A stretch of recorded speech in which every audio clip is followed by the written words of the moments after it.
Hello, and welcome back to the English Grammar course. This is Marian, and I am delighted to be here with you today.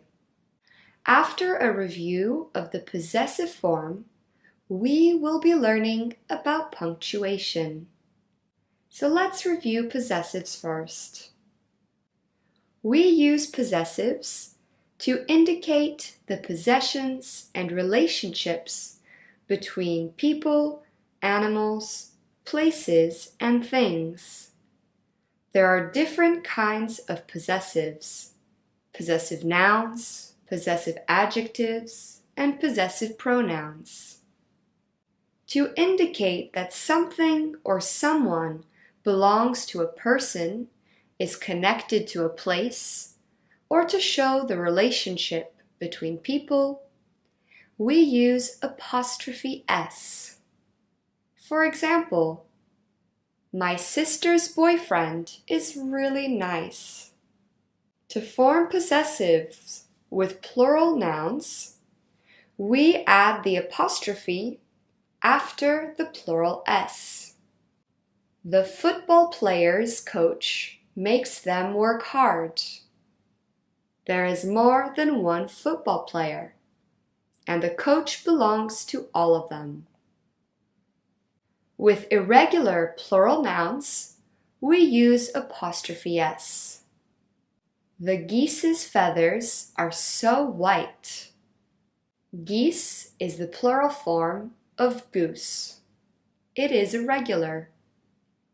When a person's name ends with an S, we can either add apostrophe S or simply an apostrophe after the S. Chris's birthday is tomorrow. Chris's birthday is tomorrow. Notice how the pronunciation stays the same. Chris's. When something belongs to more than one person and we use a list of names, we put apostrophe S on the last name. Lola and Tim's house is really big. Let's practice. Can you rewrite the sentences using the possessive forms? Jordan has a big apartment.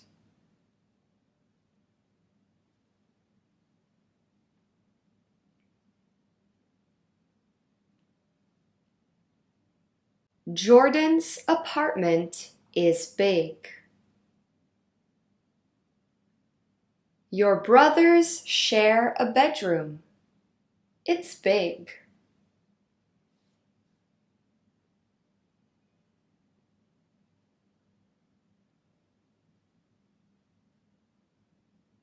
Your brother's bedroom is big.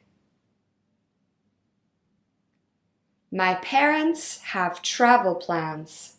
They're exciting.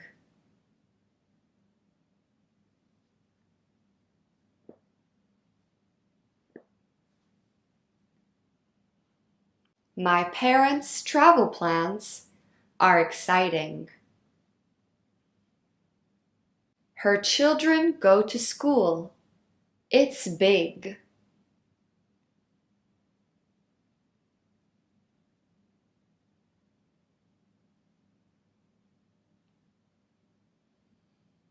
Her children's school is big.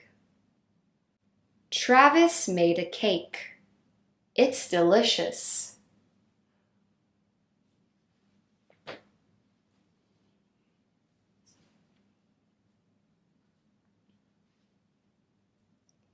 Travis's cake is delicious. Well done. Now let's move on to punctuation. Punctuation is not important in oral English, but incredibly important in both formal and informal written English, and is often misused by both English learners and native speakers alike. Punctuation brings sense, clarity, and stress to sentences. It is essential to organize and structure your writing because we cannot pause and add emphasis as naturally as we would when speaking. Small misuses of punctuation can drastically or completely change the meaning of a sentence. Consider these two examples. A woman without her man is nothing. A woman without her man is nothing. The first sentence indicates that women are dependent on men. The second sentence indicates the complete opposite, that men are dependent on women. See how important punctuation is? So let's get started and study all the most important players in the punctuation game. The most commonly used punctuation is the full stop or period. Period is its American name, and full stop is the British name. We use a full stop or period at the end of a sentence to indicate a finished idea or to break a sentence. For example, she grew up in Alabama in the 1950s. She loved it there. We also use full stops with some abbreviations, like for telling the time the American way. Let's meet at 2 p.m. tomorrow. PM stands for post-meridian. It is the standard way of telling the time in the United States and Canada. Another example, my test is on Jan 4th. Jan is the abbreviation of January. We must place a full stop after the abbreviation to indicate that it is one. Some sentences can be made up of just one word, like interjections, in which case you can end them with a full stop. Hello. Wait. Next, we have the comma. Some people refer to the comma as taking a break because it acts like a pause in a sentence. This is true, but the comma is mainly used to organize blocks of thoughts or groupings of ideas. There are many ways to use commas. First, to separate independent clauses, especially when they are joined by coordinating conjunctions, and, but, so, or, nor, yet, for. For example, I've given her so much love, but she still left me. We must use a comma in this sentence. When a subordinating clause precedes a main clause in a sentence, which means when it comes before the main or independent clause, we use a comma. When life hands you lemons, make lemonade. We use commas to separate clauses that give extra information in a sentence. The bar, which I always go to with Josie, was packed last night. Note that the clause, which I always go to with Josie, is extra information because the sentence works without it. We can also say, the bar was packed last night. We use commas to separate items in a list, with the final two items generally being separated by the conjunctions and or. My favorite fruits are apples, bananas, cherries, and mangoes. Note that the final comma before and is sometimes not used. This comma is referred to as the Oxford comma. Both these sentences are correct. My new shoes are red, black, green, and blue. The final comma is optional. Some people prefer to only use it in order to avoid confusion. I personally recommend to you, my students, to always use the Oxford comma. That way, you can never go wrong. We use commas to separate a series of verbs or actions. The lion growled, ran, and pounced on the gazelle. Or we can use commas to separate a series of phrases. He kicked the ball. It flew into the air, spun over their heads, and landed on the roof of the house. Finally, we use commas before a name when we address someone. For example, come to my house, Jamie. Compare these two sentences. Let's eat Claire. Let's eat, Claire.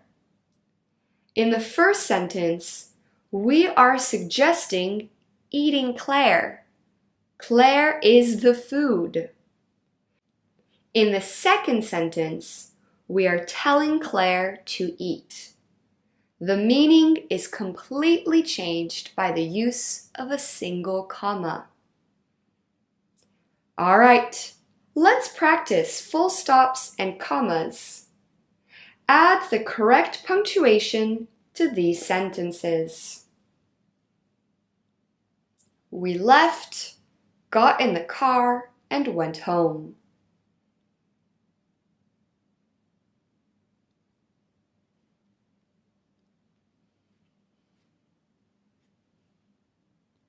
In this sentence, we are missing 2 commas and a full stop.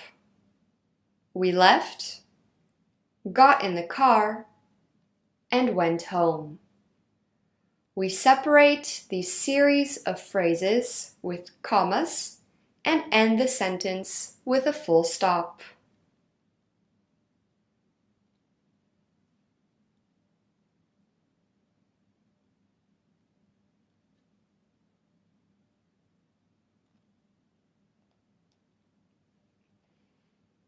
My mom and I love going to the mall.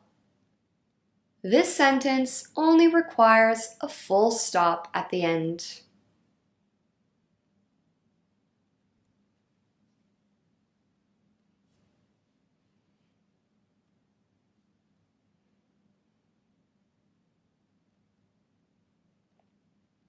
The boy fell off his bike, hurt his knee, and started to cry.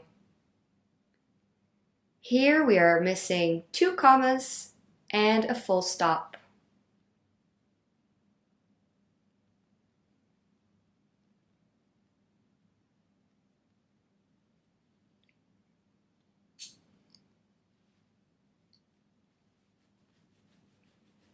Lori, who's my dad's friend, has helped me get a job.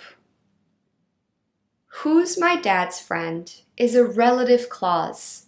It gives extra information and is therefore put between 2 commas.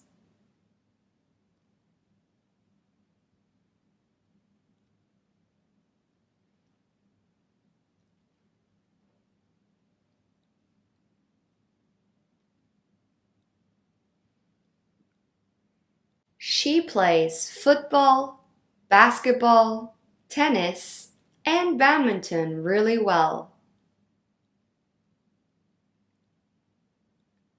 Both these answers are correct. We can choose to use the final comma, also named the Oxford comma, or not, before the conjunction and.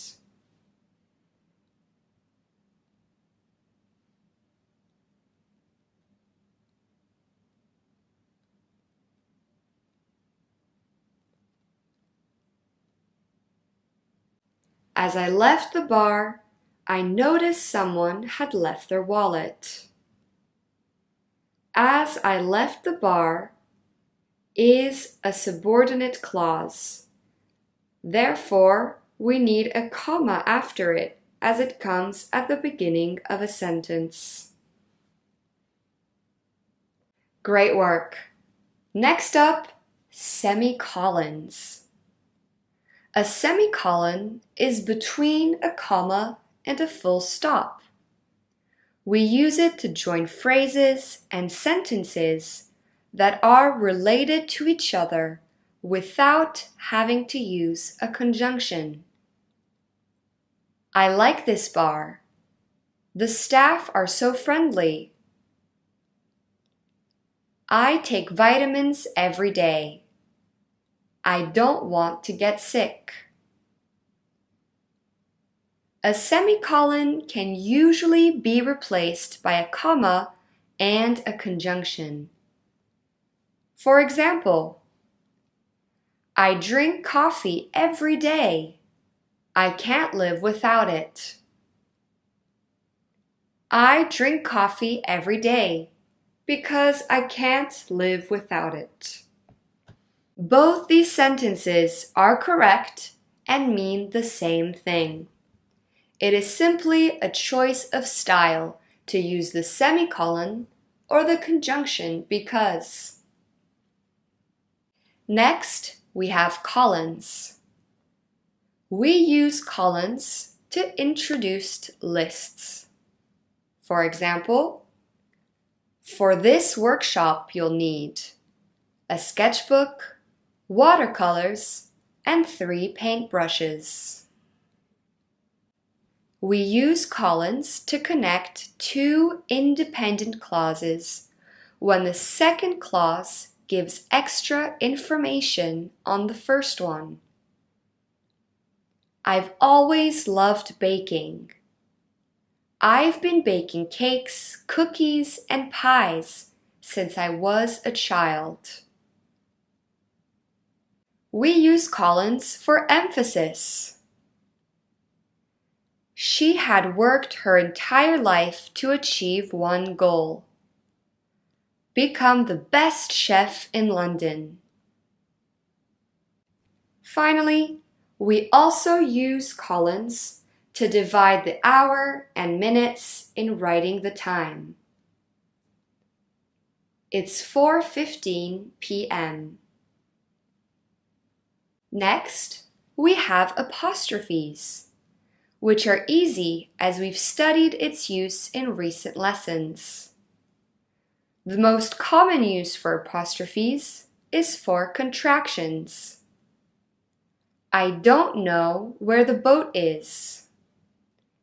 Don't is the contraction of do not and uses an apostrophe. They haven't got any news. The apostrophe is used to contract have and not. We also use apostrophes to indicate possession. Lola's cat is adorable. Question marks always come at the end of questions. Do you want to go to the movies? Have they heard Beyoncé's new song? In literature, it's common to see a question mark in the middle of a sentence when it is part of a dialogue. What does she want? Asked Julia. Next, we have exclamation marks. These are used to express surprise, frustration, or to emphasize a comment or short, sharp phrase, such as an interjection. I couldn't believe what she was wearing. Help! Be careful with exclamation marks, as they are often overused, especially in informal writing like on social media. It is typical to see sentences like, "Did you hear what he said? I can't believe it." In formal writing, exclamation marks should be used very, very occasionally and sparingly. Finally, we use quotation marks in direct speech or to repeat what someone has said, which is a grammar point we will be learning about in our next lesson, so sit tight. But here is a first look at this use of punctuation. "I can't wait for my vacation," said Sally. Notice how we use the quotation marks before the first word of the reported speech and after the comma at the end of the reported speech. We can also change the order of the clauses and therefore place the comma outside of the quotation marks. Sally said, "I can't wait for my vacation." Great work! Let's move on to practice. Which sentence is correct? Yesterday for lunch, I had a sandwich, chips, and an iced tea.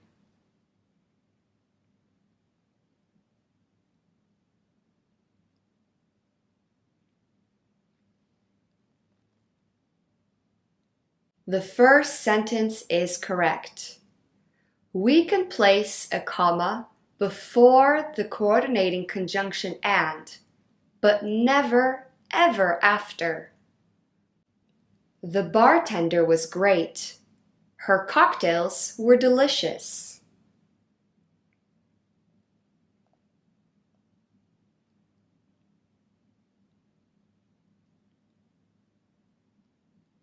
The first sentence is correct. The phrase, "her cocktails were delicious," adds information to the first part of the sentence. Therefore, we separate them with a semicolon.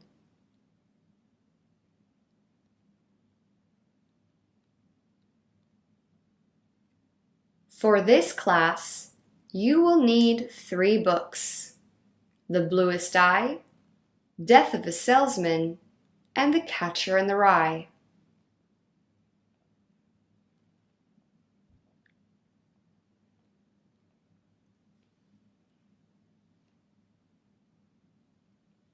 The second sentence is correct. Before list, we use a colon and not a semicolon. I'm so excited for this trip.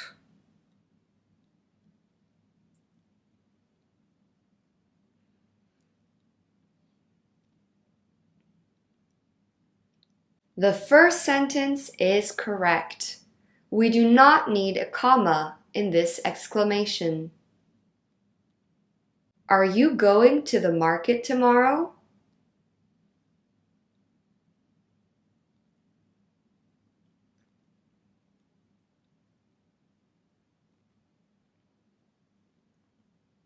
The second sentence is correct.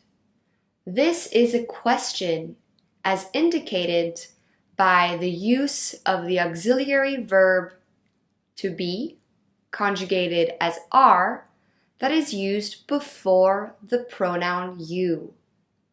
Therefore, we need a question mark and not an exclamation mark. It's 3:30 p.m.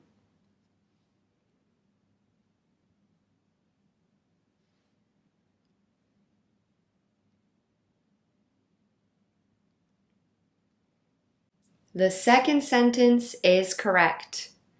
We use a colon to tell the time. Josie told me. It's a surprise. He doesn't know there's a party happening.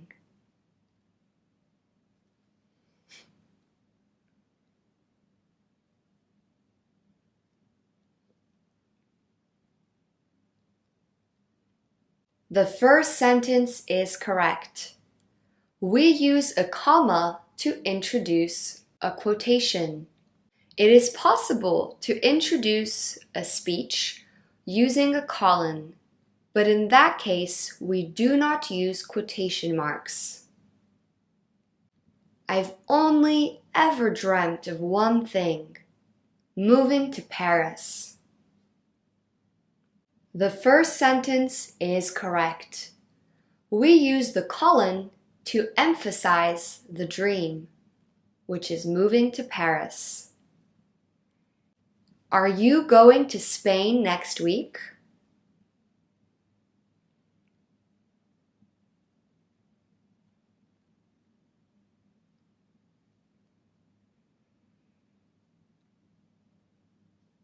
The second sentence is correct. The auxiliary verb placed before the subject. Therefore, we need an exclamation mark. Fantastic! Now it's time for our task-based activity.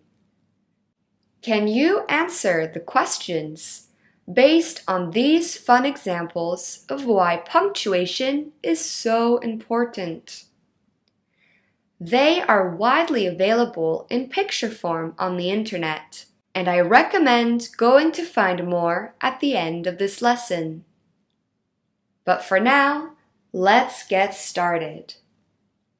How many people does the speaker want to thank? I want to thank my parents, Tiffany, and God. I want to thank my parents, Tiffany, and God.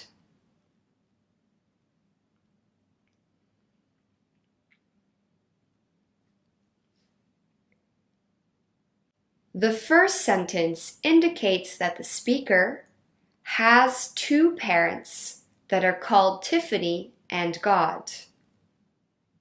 In the second sentence, the use of the second comma indicates that the speaker wants to thank four people: two parents, Tiffany, and God.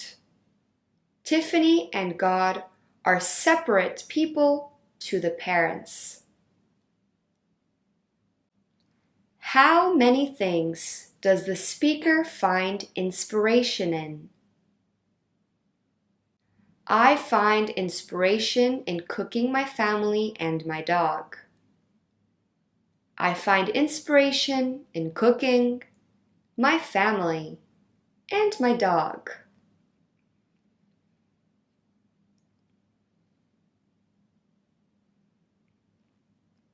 In the first sentence, the speaker finds inspiration in one thing: cooking their family and dog. This means that they actually cook their family. Their family and dog is being cooked. Whereas in the second sentence, by using commas, we separate the elements of cooking, family, and dog. Therefore, the speaker finds inspiration in these three separate things. What does the speaker love doing?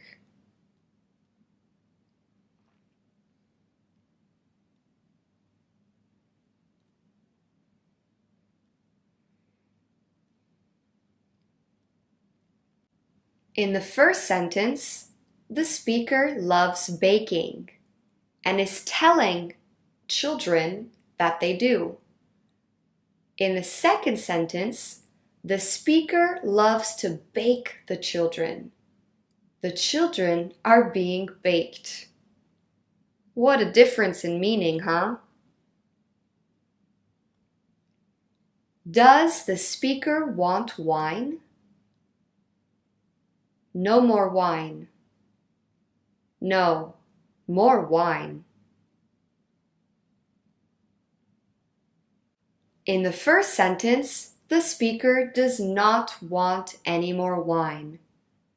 In the second sentence, because no is separated by a comma, more wine is a sentence on its own. Therefore, the speaker is indicating that they do want more wine. They are asking for more wine. Is the speaker drinking beer? I'm giving up drinking beer for a month. I'm giving up drinking beer for a month.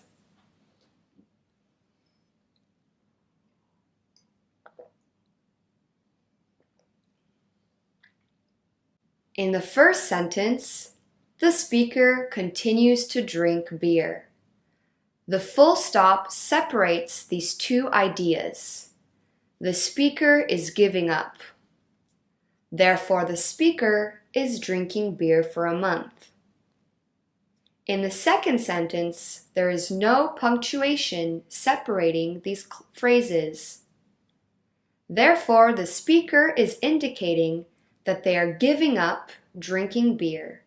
That means they are stopping drinking beer. What does the panda do?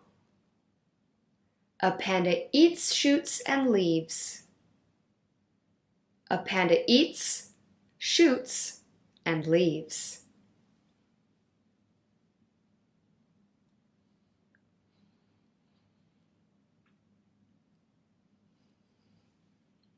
In the first sentence, the panda eats two things, shoots and leaves, which are both parts of a plant.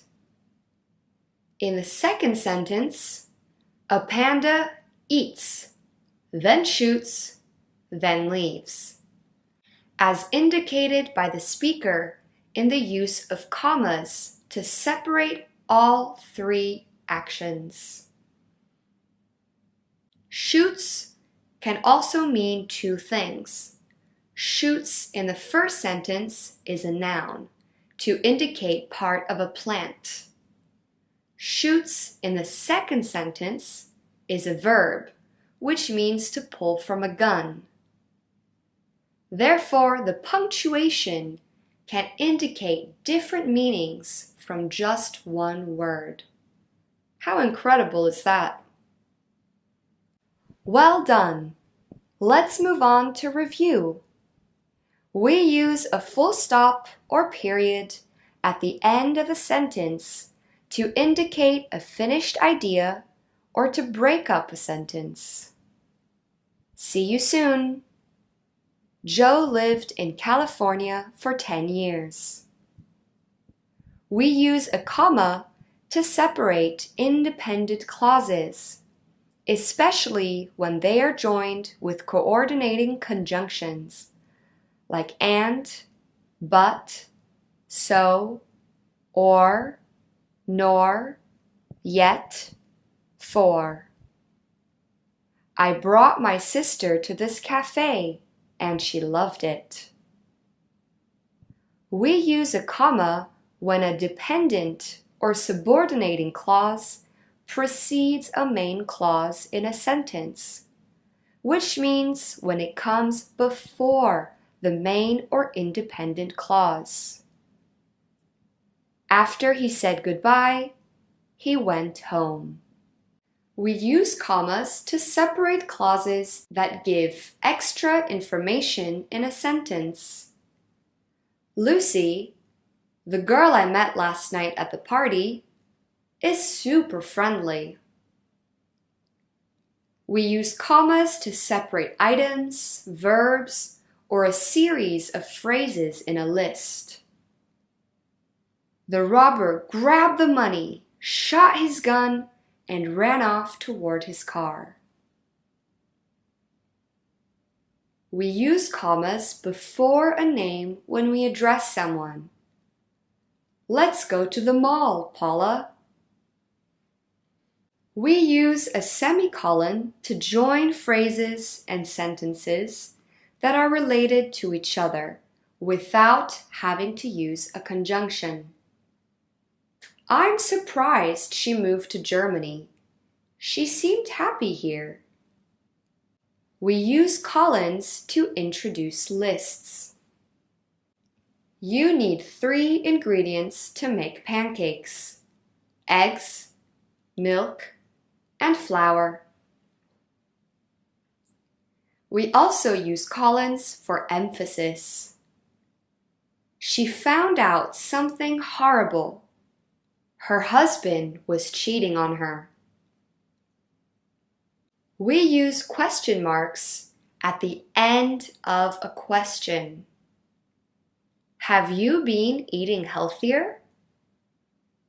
We use exclamation marks to express surprise, frustration, or short phrases. Wait! I can't go there without you. Great work today! We have completed our lesson on punctuation. Thank you for listening and participating, and I'll see you in our next video to talk about direct and indirect speech. See you then!